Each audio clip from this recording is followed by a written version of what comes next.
অনেক অনেক দিন আগের কথা। সুন্দর একটা সবুজ মাঠ ছিল। সেখানে থাকত খুব পরিশ্রমী কিছু পিঁপড়ে আর একটা অলস ঘাসফড়িং। যাই হোক, যখন কাঠ ফাটা রোদের গ্রীষ্মকাল এলো, চারদিক একদম আলো হয়ে গেল। লক্ষ্মী পিঁপড়েগুলো বাপরে বাপ, কি পরিশ্রমী!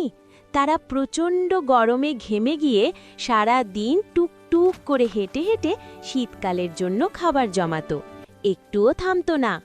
আর ফড়িংটা, সে কোনো কাজই করত না।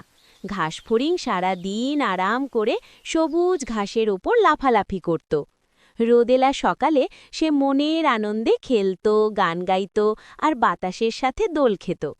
কাজের চিন্তা না করে ঘাসফড়িং শুধু আনন্দ আর আয়েসেই নিজের দিন কাটাত। সে ঘাসের ওপর লাল টুকটুকে একটা বড় মাশরুম দিয়ে চমৎকার একটা স্টেজ বানিয়েছিল। ওয়াও!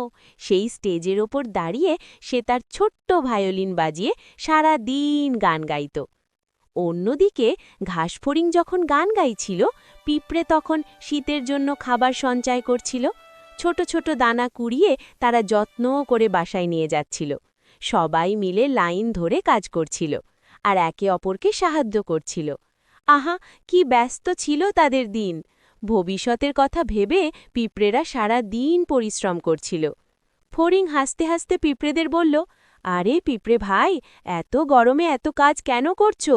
আসো না, আমার সাথে একটু খেলি আর গান গাই। প্রবীণ একটা পিঁপড়ে বলল, না ফড়িং ভাই, এখন তো কাজ করার সময়, সামনেই তো শীত আসবে, তখন তো খাবার পাবো না, তুমিও এখন কাজ করো। কিন্তু ফড়িং তো কথা শুনলই না। সে বলল, আহা, শীত আসতে তো অনেক দেরি। এই বলে সে আবার আপন মনে গান গাইতে লাগল। দেখতে দেখতে গরমের দিন শেষ হয়ে দারুণ সুন্দর শরৎকাল চলে এলো। আকাশে সাদা মেঘের ভেলা আর চারদিকে সুন্দর সাদা কাশফুল। কিন্তু পিঁপড়েরা তখনও কাজ করে যাচ্ছিল, আর ফড়িং সে মনের আনন্দে নেচে গিয়ে বেড়াচ্ছিল। এরপর হঠাৎ কনকনে শীতকাল চলে এলো। আর কি ভয়ঙ্কর সেই শীত! বাপ রে বাপ! আকাশ থেকে তুলোর মতো ঝুরঝুর করে সাদা বরফ পড়তে লাগলো।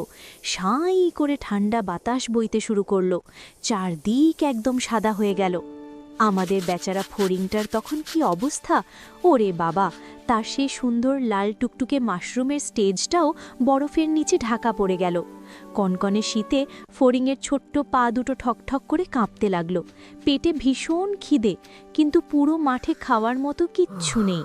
সে শীতে কাঁপতে কাঁপতে পিঁপড়াদের দরজায় কড়া নাড়ল। ঠক ঠক ঠক। ফড়িং খুব মন খারাপ করে কাঁদো কাঁদো গলায় বলল, পিঁপড়া ভাই, আমাকে একটু খাবার দেবে? আমি তো কোনো খাবার জমাইনি। কিন্তু ভেতর থেকে কেউ দরজা খুলল না। ফড়িংটার খুব কষ্ট হলো। সে ভাবল পিঁপড়ারা হয়তো রেগে আছে। তাই সে খুব দুঃখ পেয়ে মাথা নিচু করে আস্তে আস্তে বরফের মধ্যে ফিরে যেতে লাগল। ঠিক তখনই ক্যাচ করে একটা শব্দ হলো।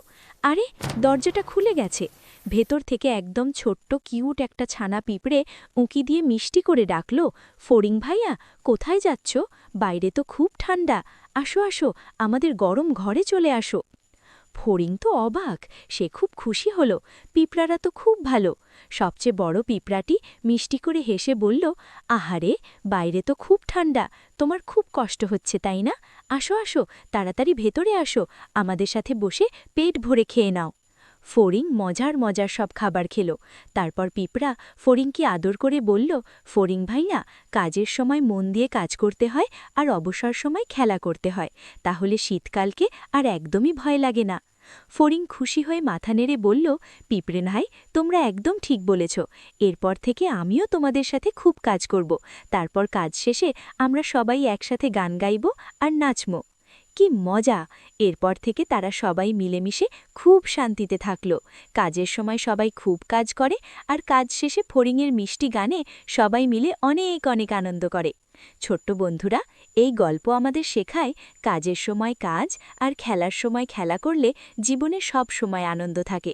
ভিডিওটি ভালো লাগলে লাইক দিও, আর নতুন ভিডিও পেতে এখনই সাবস্ক্রাইব করে আমাদের বন্ধু হয়ে যাও।